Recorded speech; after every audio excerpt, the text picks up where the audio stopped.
नमस्कार, स्वागत है आप सभी का आज के खास कार्यक्रम खास मुलाकात में।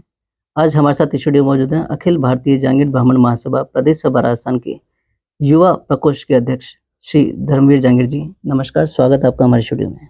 धन्यवाद नरेश जी। आज आपने विश्वकर्मा टुडे न्यूज़ के स्टूडियो में बुलाया, उसके लिए आपका बहुत-बहुत धन्यवाद। सर, हम आपके शुरुआती जीवन के बारे में जानना चाहेंगे। मेरा शुरुआती जीवन टोंक जिले के मालपुरा तहसील में राजपुरा गांव है मेरा पेरेंटल। जी। मेरे पिताजी का नाम श्री रामनारायण जी जांगीर और दादाजी का नाम श्री दुर्गालाल जी जांगीर। मेरी शुरुआती शिक्षा भी गांव से रही, कक्षा 8 तक, जो कि मेरा गांव बड़ा था और आसपास के 10-12 गांवों के बच्चे वहीं पढ़ने आया करते थे। जी।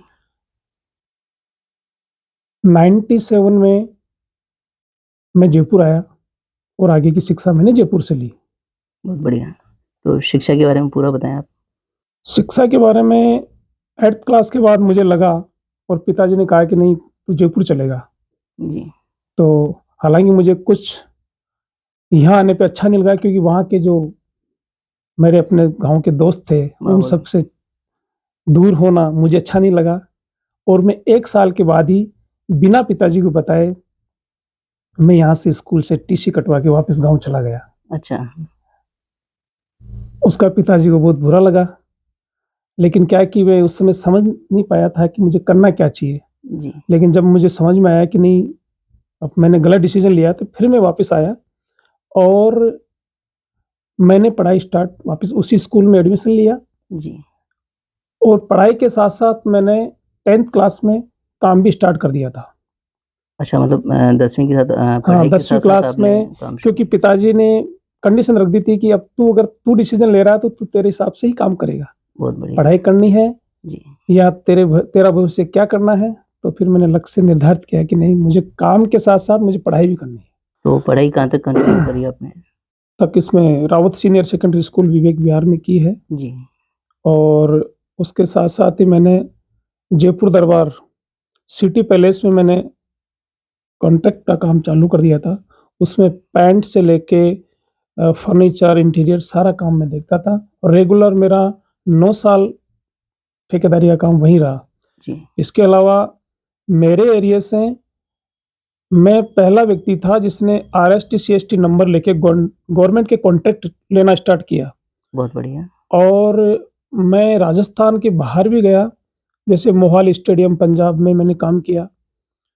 जयपुर की नामचीन वर्ल्ड ट्रेड पार्क में मैंने काम किया।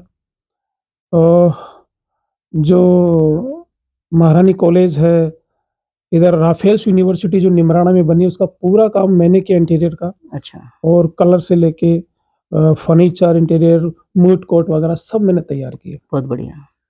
धर्मवीर जी, जैसा आपने बताया कि आपने 10वीं में आपने जो पढ़ाई करी और उसके साथ-साथ आपने अपना व्यवसाय में शुरुआत करी और 12वीं के बाद आपने सारा अभी तक का राफेल्स तक का बताया। तो मैं चाहूँगा कि अभी तक का जो आपकी उपलब्धियाँ हैं व्यवसाय की सारी, उसके बारे में थोड़ा-सा बताएँ अपने कार्यक्षेत्र के बारे में? मैंने सबसे पहले जो काम स्टार्ट किया था, पेंट लाइन का काम किया था। जी। उसके साथ-साथ मैंने रिनोवेट का किया और फर्नीचर का फिर बाद में मैंने स्टार्ट किया, क्योंकि ना तो मेरे पिताजी फर्नीचर का काम करते थे, परिवार पूरा फर्नीचर से जुड़ा हुआ था, लेकिन पिताजी भी नहीं कर पाए और मैं भी नहीं कर पाया। लेकिन मुझे लगा कि अपना पेरेंटल काम है जी। और मुझे करना चाहिए, तो मैंने उसमें भी बहुत अच्छा काम किया। लोगों की धारणा थी कि फर्नीचर में पैसा कम, इनकम कम है, लेकिन मैं मानता हूँ कि अगर आप ईमानदारी से काम करो, कहीं कोई कमी नहीं है पैसे की। बिल्कुल। तो फर्नीचर के साथ-साथ फर्नीचर के साथ-साथ मैंने नया काम जो स्टार्ट किया बिल्डिंग लाइन का, जी। और उसके साथ-साथ मैंने प्रॉपर्टी लाइन में भी थोड़ा मेरा भाग्य आज़माया। लेकिन कोरोना काल के रहते चलते वो 3-4 साल बैक में जाने की वजह से उसको बंद करके मुझे बिल्डिंग लाइन का काम, मैंने कुछ विलास बनाए, फ्लैट्स बनाए और अब मैं गवर्नमेंट कॉन्ट्रैक्ट लाइन में आगे जा रहा हूँ। बहुत बढ़िया बात है। तो मतलब आपने जो शुरुआत करी थी पेंट लाइन से, फर्नीचर का किया और फर्नीचर के बाद में इंटीरियर कंप्लीट किया आपने। इंटीरियर उसके बाद में आपने डेवलपमेंट मेरी का काम वी किया, जो वी भी आपके कंस्ट्रक्शन का काम जो होता है जी, जी, जी। ना? फ्लैट्स उसमें वगैरह मेरा सारा कुछ। अपना खुद का प्लॉट्स होता था, जी, उसपे मैं विलास बनाता था जी। और उसको सेल आउट करता था। बहुत बढ़िया और उसके बाद अब आपने जो करा है वो गवर्नमेंट कॉन्ट्रैक्टर आप ले रहे हैं। अब मैंने गवर्नमेंट से कॉन्टैक्ट जैसे पीडब्ल्यूडी, पीएचडी में रजिस्ट्रेशन करवाए हैं जी, और आगे मेरा इसी लाइन में जाने का है। बहुत बढ़िया। हमारी तरफ से बहुत-बहुत हार्दिक शुभकामनाएँ धन्यवाद। अग्रिम और हमें चाहिए कि अपनी पढ़ाई के बाद में आपने व्यवसाय को इतना अच्छे से सँभाला और व्यवसाय के साथ-साथ समाज सेवा में और राजनीतिक जब बात आती है, तो आपके क्षेत्र में तो एटलीस्ट नाम पूरा आता है आपका, अग्रणी है। तो हम चाहेंगे कि आपकी शुरुआत कैसे हुई समाज सेवा में, पहले वो बताएँ हमें? मैं बताना चाहूँगा नरेश जी कि मेरे दादाजी का भी नाम हमारे सेक्टर में बहुत अच्छा था। साथ ही दादाजी ने तय किया कि मेरे 6 बेटे हैं, मेरे पिताजी और 6 भाई हैं। जी, 6 में से 1 बेटा मेरा राजनीति समझो या अपनी जो व्यापार है उसके बारे में ही बात करेगा, वो काम में नहीं लगाऊँगा उसको। तो मुझे याद है कि बताते थे कि 90-80 में पुष्कर में पिताजी अध्यक्ष रहे अच्छा, और पंचायत के अध्यक्ष रहे, कई सम्मेलनों के अध्यक्ष रहे। तो मेरे प्रथम गुरु चाहे राजनीतिक परिदृश्य में देखो, चाहे सामाजिक परिदृश्य में देखो, तो जी, मेरे पिताजी की वजह से ही मैं इस ओर मेरा आना हुआ। बहुत बढ़िया। और समाज सेवा में अगर बात करी जाए तो किन-किन पदों पे रहते हुए आपके कार्यकाल में क्या-क्या उपलब्धियाँ रही हैं उसके बारे में बताएँ आज तक?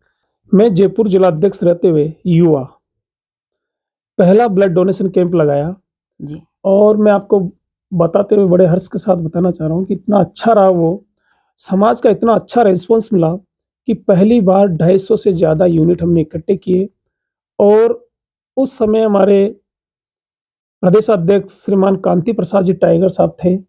उनको हमने एक एक तरफ कांति प्रसाद जी को बिठाया और एक तरफ हमने ब्लड की यूनिट्स की सारी थैलियाँ रखी और उनको अच्छा, ब्लड से तोला। वो दृश्य उन्होंने देख के अपने आप में मतलब आँखों में आँसू आ गए कि आज मेरे समाज के युवा इतने जागृत हो गए कि एक बेशकीमती जिसकी कोई कीमत नहीं होती, ब्लड से मुझे तोला, वो इतने प्रफुल्लित हुए और वो तो एक अच्छा आयोजन था। बहुत बढ़िया। उसके साथ ही हमने रैली के माध्यम से हमने हर 6 महीने में एक बड़ी रैली निकाली ताकि सभी समाजों को पता चले कि जांगीर समाज यहाँ जयपुर में निवास करता है, राजस्थान की राजधानी में निवास करता है जी, और बड़ी तादाद में निवास करता है। ये हमने दिखाने का प्रयत्न किया। बहुत बढ़िया। उसके बाद अभी तक अपना प्रदेश अध्यक्ष मैं उसके बाद मुझे कई पदों पे रहने का सौभाग्य मिला और वर्तमान में मैं युवा प्रकोष्ठ का प्रदेश अध्यक्ष प्रदेश सभा राजस्थान से हूँ जी, और अभी तक मैंने शपथ ग्रहण के कार्यक्रम के साथ-साथ लगभग 30 जिलों में मैंने जिलाध्यक्ष बनाकर उनकी कार्यकारिणियाँ बनवा दी है जी, और आने वाले समय में मैं चाहता हूँ कि एक समाज के युवाओं का ऐसा संगठन खड़ा हो जाए प्रत्येक जिला हेडक्वार्टर पे, प्रत्येक तहसील पे कि किसी भी समाज बंधु के साथ जी, अनैतिक अत्याचार कहीं होता हो, उसके साथ अन्याय कहीं हो रहा हो, तो समाज के 10, 20, 50 युवा उसके साथ खड़े हो जाएँ, उसको संबल दें। न कि आर्थिक संबल नहीं दे पाए तो उनके साथ शारीरिक रूप से खड़े रह के उसको भी एक संबल दिया जा सकता है। बिल्कुल, बहुत बढ़िया। सब बात अभी चर्चाओं में है कि आगामी 24 जनवरी से 29 जनवरी तक आप क्रिकेट प्रतियोगिता भी करा रहे हैं, राजस्थान लेवल पे। जी, इसके बारे में थोड़ा-सा बताएँ? जी नरेश जी, मैं बताना चाहूँगा कि समाज के युवाओं को खेल के माध्यम से जोड़ने का मैंने लक्ष्य रखा है और उसी कार्यक्षेत्र को आगे बढ़ाते हुए आगामी 24 जनवरी से लेकर 29 जनवरी तक 6 दिन का लगभग हमने भवानी शिक्षा निकेतन का स्टेडियम बुक किया है जी, और प्रदेश के विभिन्न जिलों से समाज के ओनली समाज के खिलाड़ी आएँगे और अपना अद्भुत जो जितना अच्छा हो सकता है, जो खेल के माध्यम प्रदर्शन से करें, उनको जोड़ने का हम प्रयास कर रहे हैं। बहुत बढ़िया।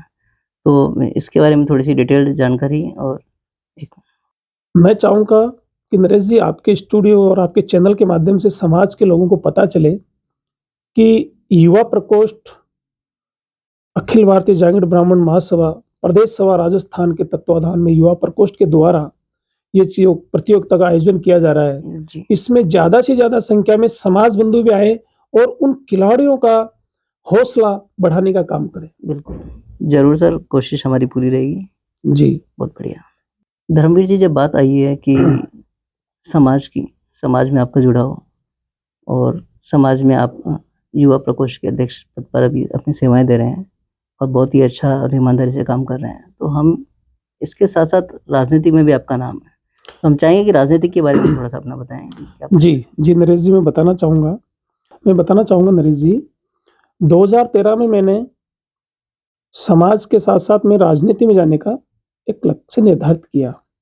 सबसे पहले मुझे 2014 में भारतीय जनता पार्टी ने महिला की टिकट होने के नाते मेरी धर्मपत्नी को टिकट मिला और वो हमने ऐतिहासिक जीत हासिल की। बहुत सामाजिक वोट कम होने के बावजूद हमारे परिवार का वहाँ पे अच्छा व्यवहार समझ लो, उनका दबदबा समझ लो, उसकी वजह से मुझे वोट मिले और उन सब समाजों के वोट मिले, उन सबका हमें साथ मिला और हमने ऐतिहासिक 1100 वोटों से जीत हासिल की। बहुत बढ़िया।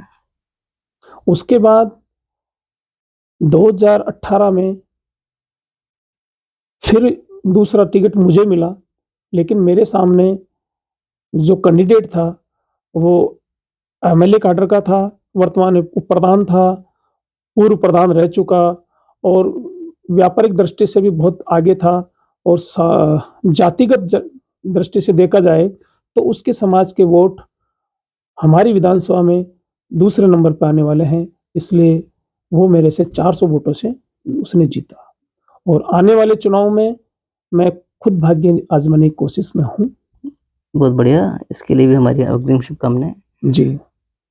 साथ ही में नरेश जी आपके चैनल के माध्यम से बताना चाहूँगा कि राजस्थान में युवाओं को और महिलाओं को आगे आना चाहिए। आने वाले दिनों में निकाय चुनाव है, पंचायत राज के चुनाव हैं। जी, कोई भी युवा अगर किसी भी दल से चुनाव लड़ना चाहता है, तो मैं एक मैसेज देना चाहता हूँ कि हमारे प्रदेश के प्रदेशाध्यक्ष राजनीतिक प्रकोष्ठ के श्री गिरिराज जी भाई साहब हैं।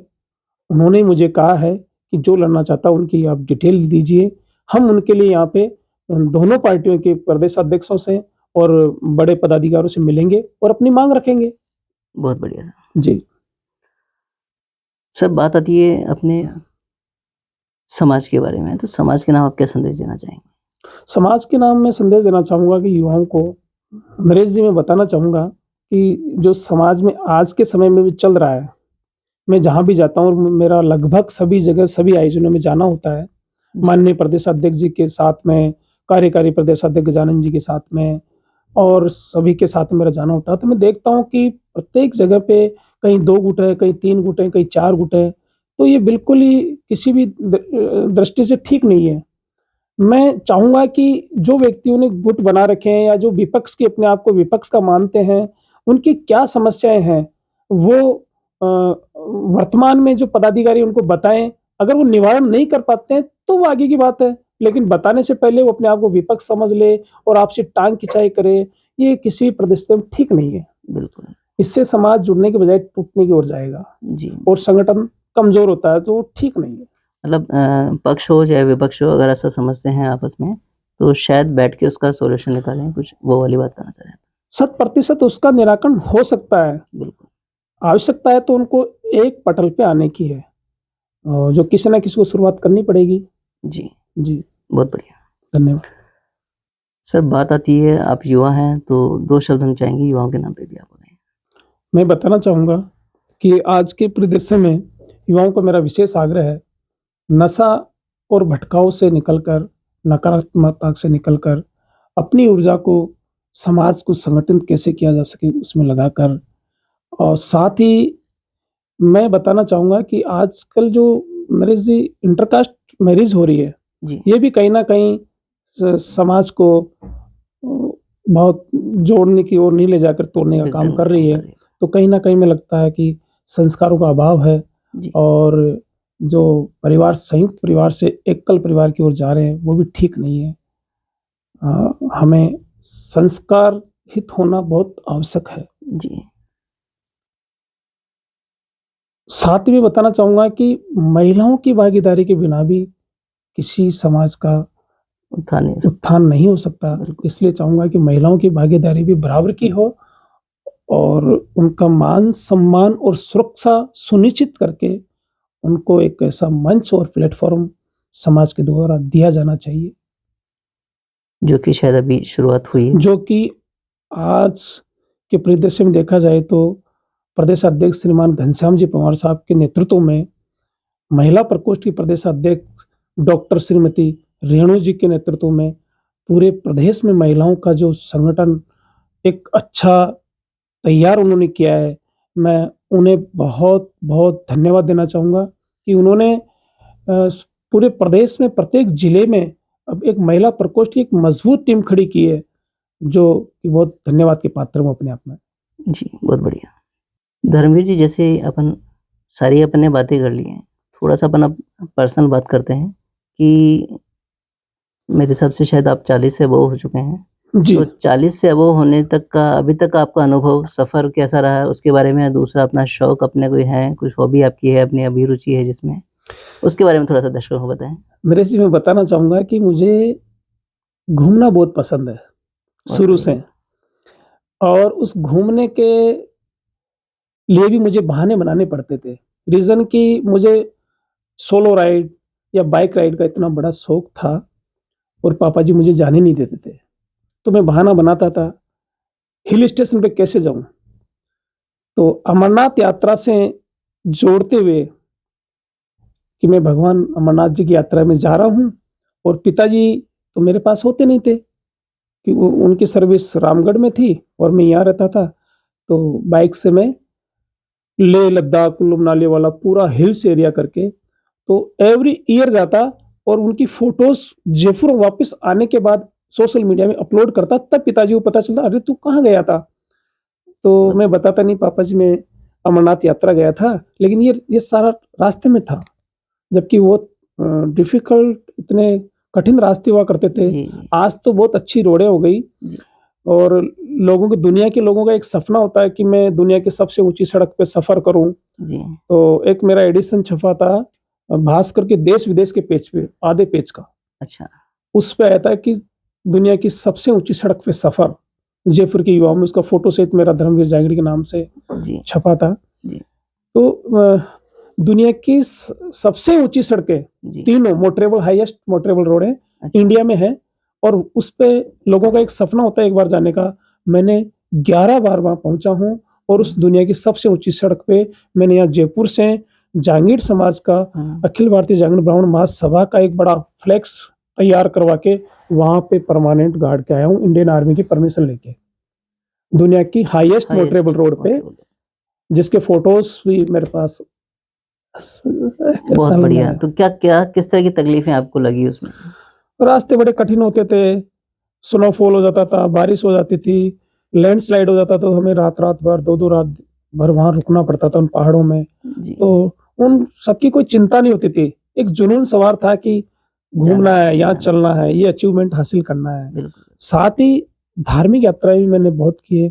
मैंने ये समझा है कि जब लोगों की एक धारणा होती है कि मैं अब सब कामों से फ्री हो गया, अब यात्रा करूँगा। मैं नरेश जी बताना चाहूँगा कि मैंने परिवार के साथ, इवन मेरी अर्धांगिनी के साथ अभी तक मैंने 4 धाम की यात्राएँ 2 बार कंप्लीट कर चुका। बहुत बढ़िया। बहुत-बहुत बधाई और धन्यवाद आपको कि आपने 4 धाम की यात्राएँ कर ली। और जब बात आई है कि अर्धांगिनी की, तो हम चाहेंगे आपके परिवार के बारे में थोड़ा-सा हमारे को बताएँ? मेरी अर्धांगिनी भारतीय जनता पार्टी से सीआर प्रतिनिधि रही, सर्कल रिप्रेजेंटेटिव, जो प्रधान का चुनाव करते हैं और उसकी जी, शिक्षा प्रकोष्ठ की चेयरमैन रही। बहुत बढ़िया। साथ ही मेरे बड़े भैया हैं, भाभी जी हैं, वो गाँव में रहते हैं और मेरे छोटे अंकल जी, जो शुरू से हमारे पास रह रहे हैं, जी, लक्ष्मी नारायण जी जांगीड़ और एक मेरा परिवार जो मेरे पिताजी और 6 भाइयों का परिवार था, वो शुरू से जैसा रहता है, ज़रूर हमारे घर अलग-अलग हो गए हैं, लेकिन सबकी दीवारें आपस में टच है और हमारे हर प्रोग्राम में हम सब मिलकर ही काम करते हैं और एकरूपता हमारी सब जगह नज़र आती है। बहुत बढ़िया। संयुक्त परिवार की तरह ही हम रह पाते हैं। जी, हाँ, मैं बताना चाहूँगा नरेश जी, मेरे एक बेटा है, जो 17 साल का है और 12th में है जी, और मेरी बेटी गुड़िया है प्रीति, वो 7th क्लास में है जी, और ऐसे ही बड़े भाई साहब के एक लड़का और एक लड़की है। लड़की की शादी जयपुर में ही हुई है, हुई अपने है। मित्र हैं मनोज जी, उनकी जी, बेटी के साथ। जी। बंधुओं, आज हमने समाज हित में काफ़ी अहम बातें जानी, जिनके लिए आपका बहुत-बहुत धन्यवाद। धन्यवाद नरेश जी। मिलते हैं अगले सप्ताह किसी नई हस्ती के साथ, तब तक आप देखते रहें विश्वकर्मा टुडे न्यूज़।